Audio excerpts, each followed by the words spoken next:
Folks, welcome to another episode of Prophetic Perspective on location here at the Prophecy Watchers Conference in Colorado Springs, Colorado. I have Mondo Gonzales of Prophecy Watchers. He's the host of this conference, and you know, you go to a conference, getting the host for 5 minutes is a real challenge. A beautiful jacket, by the way, got my brother. New jacket on. Yeah, Billy Crone's kind of a I'm little not all the way to influence Billy, on but him. I'm going to the middle ground. It's good.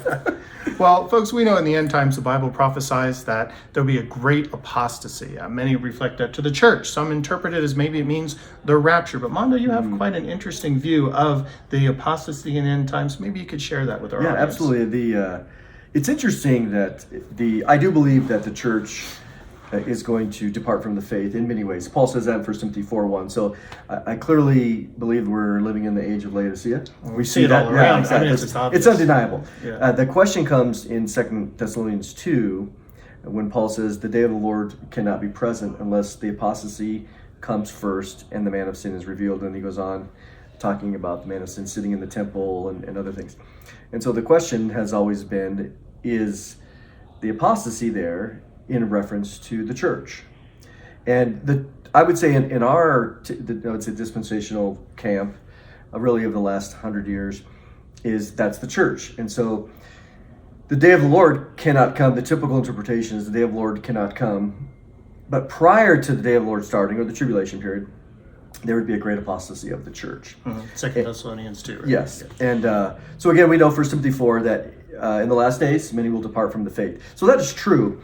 But I think that there's the phrase, you have right theology from the wrong passage. So we have the right theology that there is going to be this departing of the faith, 1 Timothy 4.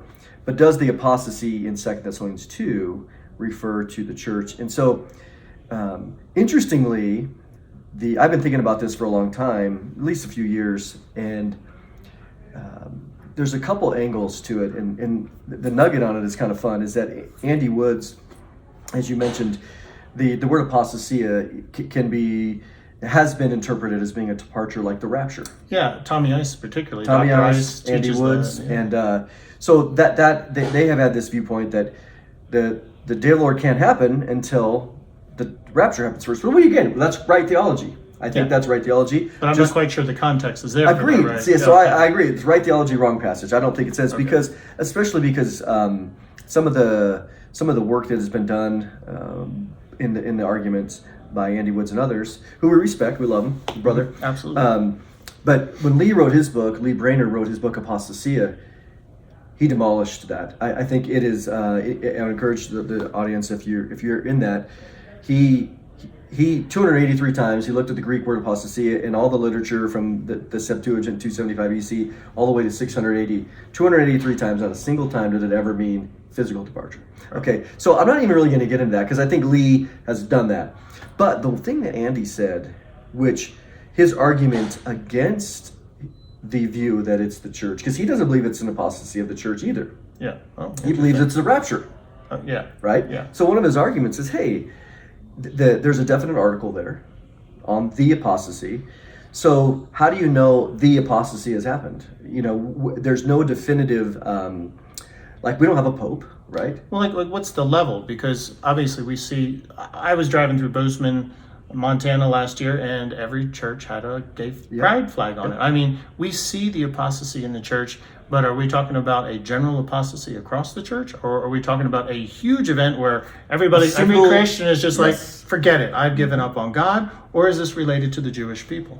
Yes. So that what his argument is because of the Greek definite article there, it is clearly a single event, just like the revealing because of the Antichrist, because it says the apostasy comes first and the revealing of the Antichrist, singular event. So he says, the church has been departing the faith from the 1850s. You think about Harvard, how it used to be dedicated to the gospel, and look, the 1600s. And so the seminaries from the 1850s on, there has been this mass departation from the faith.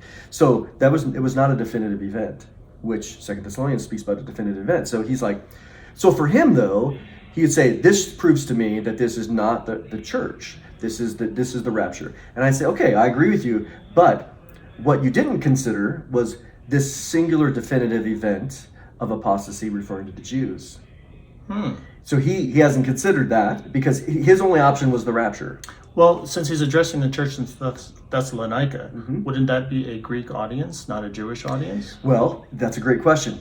Because so the way I'm going to discuss that is, we know that the day of the Lord, right? Because 2 Corinthians 2:1 are coming together, which we all believe is the rapture, and then he says that as if the day of the Lord has come. Let no one deceive you in any way. So the day of the Lord that he's describing is none of us believe the church is involved in that, right? That's true. So the entire context he's talking about things that are happening inside the day of the Lord. Well, that's why I say, well, is the church inside the day of the Lord?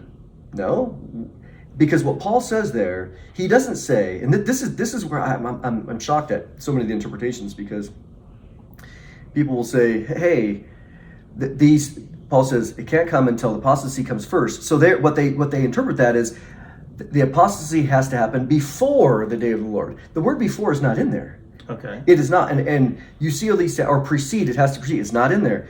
What he's saying there, and I'll show this, and it's crystal clear in Paul's writing. He's saying, hey, hey guys, we're not in the tribulation. We're not in the day of the Lord. Because the first thing that happens inside the day of the Lord is the apostasy. That is the first event inside the day of the Lord. A great turning away from God into the Antichrist. Yes. And the Jewish people will accept him as a messianic figure. There's my punchline right there. Oh, I didn't mean to take it, but No. you made it seem so obvious. Yes. So see, if we say that, and so it comes down to this. If we interpret it as whatever the apostasy happens before, I would agree. That's not what he's saying, though. And if you look at it, the Greek is crystal clear. This happens inside. So if that's the case, if we present it in that way, if we first understand the grammar, then say, how many believe the church is going to be inside the day of the Lord? Well, nobody. How can they apostatize?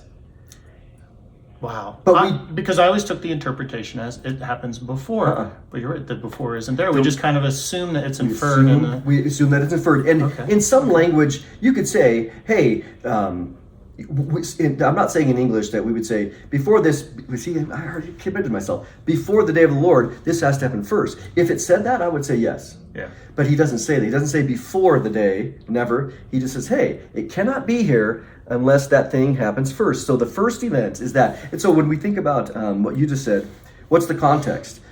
That day of the Lord is all Jewish. It's a time of Jacob's trouble. He immediately talks about an apostasy, which again we're going to discuss, and then he talks about the man of sin, and then he goes on, what's he doing? He's sitting in the temple of God, which is where? In Jerusalem. It's a whole Jewish context the whole rest of the way.